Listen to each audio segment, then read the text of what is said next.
On peut à présent être dans le ressenti, enfin se faire confiance au niveau du ressenti. Moi, ça m'a vraiment changé mon point de vue sur l'art, complètement. Je pense à beaucoup plus de choses devant une œuvre d'art contemporain. C'est très différent. Et du coup, il me semble que je vais faire des médiations très différentes avec les gamins. La compréhension, elle ne passe pas forcément et nécessairement par le cerveau. Elle passe aussi par tous les sens physiques. Donc il faut accepter à un moment donné, et c'est ce qui est le plus dur, je pense, pour des adultes, de laisser tous ces bagages de connaissances à l'extérieur pour ouvrir un peu tous ces capteurs sensoriels et essayer de comprendre l'œuvre, mais par ces moyens-là. On prend tout en compte, on prend l'espace, on comprend une scénographie, un chemin, donc on prend en compte le spectateur.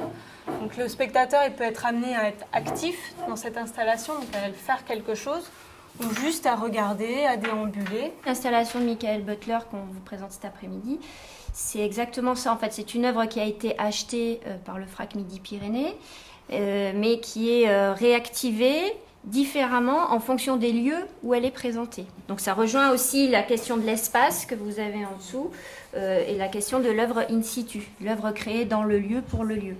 Même si Pipeline Field n'a pas été conçu pour la chapelle Saint-Jacques à l'origine, mais l'idée de base, en fait, c'est que cette œuvre puisse s'installer dans n'importe quel lieu, mais en fonction de son architecture, de son espace, de sa lumière. Je dirais que c'est l'exposition idéale, en fait, parce que justement, en termes de circulation, de déambulation, de spatialisation, c'est une exposition à risque, on va dire, un petit peu compliquée, mais qui du coup met en jeu justement toutes ces questions d'accessibilité ou d'accompagnement en termes de guidage ou de repérage dans l'espace. Vas-y, là, vas-y, va explorer un peu là où ta main gauche est. Voilà, c'est ça. Elle sert à faire les colonnes à partir de rouleaux de papier. D'accord. Donc si tu te décales vers la droite, tu vas arriver au bras de la machine. Donc en fait là, Il est pris dans la machine. et la hauteur, Voilà, sous tes doigts à droite. dans son. De l'autre côté, faire le tour ou par là? Ouais, C'est quoi, là, il y a une marche en fait? Non, ça c'est des bouts de bois. Donc là, Tu peux passer par-dessus. non, là tu rentres dans la machine. Il vaut mieux reculer.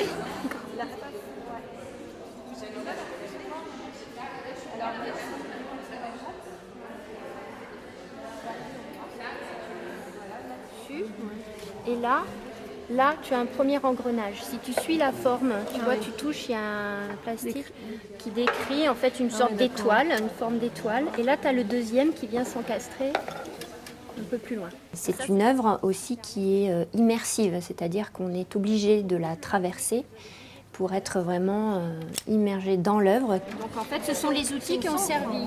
On est à peu près au centre de la chapelle. Très bien. Et est-ce que depuis notre entrée... Et on peut aussi ressentir une sensation de remplissage, d'étouffement peut-être, mais c'est un lieu très très rempli. Donc en fait, c'est une exposition sensorielle pour voyants, mais qui fonctionnera, je pense, très bien avec le public DV. Alors j'imaginais, mais pas ça du tout, ce truc-là. Enfin, ça, plus sur l'escalier.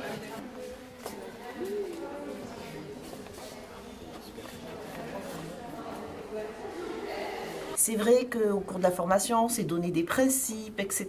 Là, les principes, tout le monde y a été à son instinct, tout le monde était absorbé par l'œuvre pour les guides, et chacun, ça a été système des merdes, quoi. Donc c'était difficile de respecter ces règles, et on voyait les gens patauger, toucher un petit peu là, toucher un petit peu là, mais l'œuvre invitait à ça et a complètement déstabilisé, quoi. Donc des fois, on peut inventer aussi plein de systèmes et puis l'œuvre rattrape et c'est autre chose qui se passe. Donc là, on arrive à la dernière journée de formation, donc c'est un peu l'heure du bilan. Donc pour ma part, toutes les notions qu'on a abordées, en fait, je vais les réinvestir dans ma pratique. Donc pour moi, l'idée, c'est d'amener plus de public DV à la chapelle Saint-Jacques.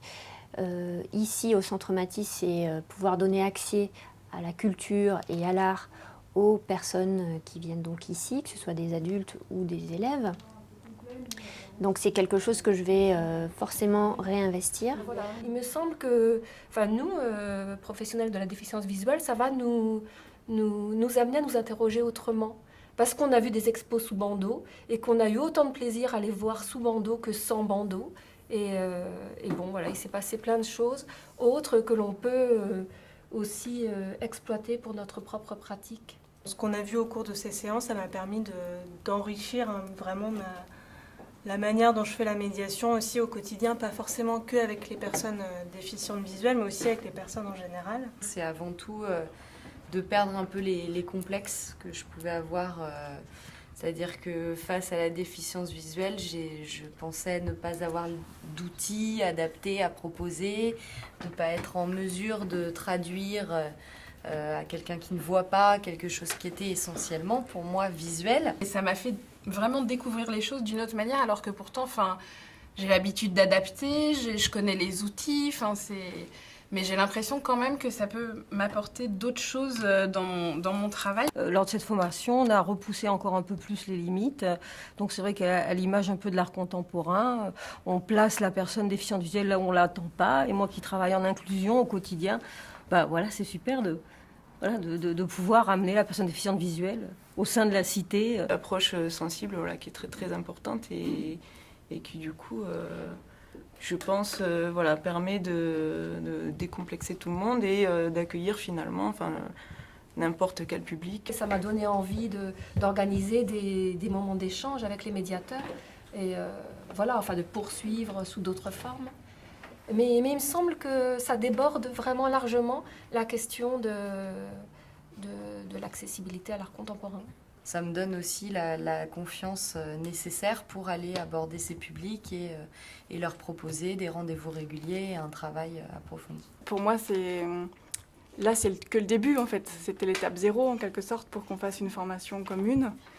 Et puis, le travail, il va commencer en septembre, on va dire à la rentrée, avec des expos, pour que les actions réelles sur le terrain avec les personnes, le public concerné aient lieu. Finalement, je me rends compte que, paradoxalement, le public voyant, souvent ne sait pas regarder. Et le public DV est beaucoup plus attentif et réceptif aux œuvres, puisque il n'a pas la vue, il doit faire autrement. Mais finalement, en termes de sensations, d'émotions, de ressentis, tous les capteurs sont ouverts et donc ils arrivent à percevoir beaucoup de choses qu'un voyant finalement ne va pas percevoir ou très difficilement. Nous, on est confrontés régulièrement à des gens qui déjà sont un petit peu bloqués par l'idée de l'art contemporain. Ils pensent qu'ils ne vont pas comprendre, qu'ils ne comprennent rien, ils nous le disent. Bon, certains font des efforts. Donc ça nécessite de toute façon une certaine curiosité, une certaine ouverture d'esprit. Mais souvent, en fait, ce qui les arrête, c'est justement le regard, paradoxalement. C'est la vue. Et qui peut devenir aussi une barrière et un frein pour percevoir et du coup faire appel à toute sa sensibilité pour comprendre une œuvre. Parce que comprendre une œuvre, à mon sens, c'est pas simplement la comprendre mentalement en faisant appel à ses connaissances, à des théories. C'est la comprendre par le physique, c'est la comprendre avec des différentes sensations qu'on peut éprouver en traversant une œuvre, ou en la regardant, ou en l'écoutant. Voilà. Et finalement, je trouve que le public DV est beaucoup plus ouvert à ces perceptions-là qu'un public voyant.